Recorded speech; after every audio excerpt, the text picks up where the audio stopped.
industry, a constitutionally protected industry, would know something about firearms. Earlier this year, the ATF issued a rule that unilaterally puts new restrictions on Second Amendment rights. This rule redefined firearms with stabilizing braces as short-barreled rifles so that they could be controlled under the Gun Control Act of 1968, the National Firearms Act of 1934. There are approximately 40 million firearms with stabilizing braces currently in circulation. The pistol brace was created for use by disabled persons, including disabled veterans. These individuals could lose the ability to use these tools and as a result may not be able to operate their firearm. Under the new rule, these firearm owners will be required to obtain special registration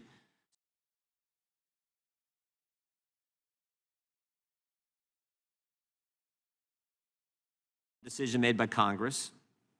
Congress didn't change the law. No bill was introduced in this committee, passed by this committee, passed by the House, passed by the Senate, and signed by the President. Nope. This rule turns law-abiding gun owners into felons is a result of unelected bureaucrats simply enacting a new regulation. And that's not how it's supposed to work in our great country. Congress writes the laws and the executive branch enforces them. Here, the executive branch has taken power from Congress in deciding what the law should be, and that they charge themselves with enforcing. Director Dettelbach has in essence become a one-man Congress. Notably, this decision runs counter to the ATF decision under President Obama in 2012 that a firearm equipped with a stabilizing brace was, quote, would not be subject to the National Firearms Act and those controls. An independent analysis of financial harm to the firearms industry from the pistol brace ban has been estimated to exceed $1 billion. Law-abiding firearm owners relied on this ruling for a decade before having the rug pulled out from under them this year by Director Dettelbach's ATF. And it's not just with the stabilizing brace rule that the ATF is attacking the Second Amendment. They've also targeted firearms businesses by creating pretenses to shut them down. The new classifications are left purposely broad and allow the ATF to revoke the licenses of FFLs for simple technical and non-material paperwork violations. In 2022, ATF revoked over 90 licenses, more than any year since 2006. This is an attack on the Second Amendment, pure and simple, plain and simple. And I want to thank Director Dettelbach for appearing before us today, and we look forward to hearing from him and his taking our questions. With that, I would yield to the ranking member for his opening statement. Thank you, Mr. Chairman. Let me begin by first apologizing for the slander we heard this morning directed at one of the great public servants of our time, Dr. Anthony Fauci. Mr. Chairman, violence continues to take the lives of more than 100 Americans every single day. It changes how safe we feel in our homes, in our schools, and in our houses of worship. It reduces vibrant cities to somber headlines. It takes our loved ones, old and young, and leaves us with another anniversary of lives cut short and a community forever traumatized. We've already lost more than 13,000 Americans to gun deaths so far this year, including 80 young children, 469 teens, and 18 law enforcement officers. We are the only nation in the industrialized world that tolerates such gruesome statistics. It is against this sobering background that Republicans have called this hearing to criticize the Bureau of Alcohol, Tobacco, Firearms, and Explosives, the law enforcement agency tasked with keeping guns out of the wrong hands. At least Republicans are transparent about their goal: to pressure, intimidate, and hamstring the agency so that it can no longer effectively do its job and protect Americans from violent crime. Some Republicans have even introduced a bill to abolish the ATF altogether. That's right. They seek to eliminate the law enforcement agency responsible for protecting communities from gun violence, stopping gun trafficking, and ensuring lawful and responsible gun ownership. Local law enforcement depends on the ATF to provide resources that help them solve crimes and prevent gun violence. In a recent President's message in Police Chief magazine, International Association of Chiefs of Police President John Lateny encourages fellow police chiefs to, quote, take advantage of the no-cost systems offered by the ATF to help investigate and ultimately remove dangerous weapons from our communities, close quote. He noted that, quote, ATF has the only gun tracing platform in the United States that can be used by local, state, federal, and global law enforcement agencies to investigate criminal gun activity, close quote.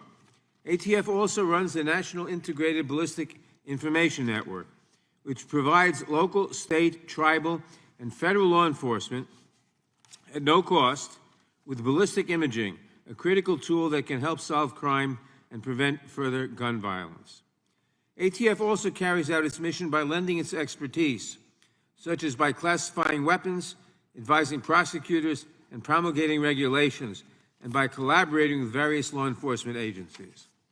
As Chief Oteni explains, collaboration can improve overall violence reduction strategies while allowing each piece of the system to focus on what they do best. Clearly, the president of the International Association of Chiefs of Police sees the great value that ATF provides. But some Republicans seek to abolish this agency and to end the work that it does to make Americans safer. Other Republicans merely seek to starve the agency of funding, to place additional restrictions on the use of its data to help solve crimes and keep communities safe, or to dismantle its regulations. In fact, just last week, this committee voted to prevent the ATF from regulating stabilizing braces, a device used in multiple mass shootings, including most recently in Nashville, to convert a pistol into a more dangerous short-barreled rifle. We just heard the chairman excoriate the ATF by saying it adopted this rule on gun braces without congressional action, without the Senate, the House, and the President signing it. Well, that's the function of any executive agency entrusted by Congress with making rules. How can it be that the majority says it stands with law enforcement, yet it seeks to abolish the only law enforcement agency with the capability of tracing gun crimes, of tracing crime guns, I should say? How can the majority say that they support state and local police while attempting to hamstring and starve the agency that provides them with so many critical resources for solving crime, including homicides, gun trafficking, and organized crime? The answer lies in another part of ATF's responsibilities, making sure that crime guns can be traced. The overwhelming majority of gun sellers have no problem following these laws, but when gun dealers willfully refuse to follow them, it is ATF's responsibility to revoke their license to sell. The ATF upheld that responsibility last year, revoking 92 licenses for gun sellers with serious willful violations, a tiny fraction of the over 130,000 licensed firearm dealers. But gun groups cried foul, claiming that such revocations are crushing gun sellers, revoking 92 out of 130,000 licenses. And then Republicans introduced legislation to abolish the ATF. Republicans' priorities are clear. They would prefer to keep every gun store in the country open, even those that willfully violate the law, rather than to let ATF save lives simply by enforcing the law. It is essential that we conduct oversight of our agencies to ensure that they are fulfilling their missions. But today's hearing makes no attempt to fulfill that responsibility.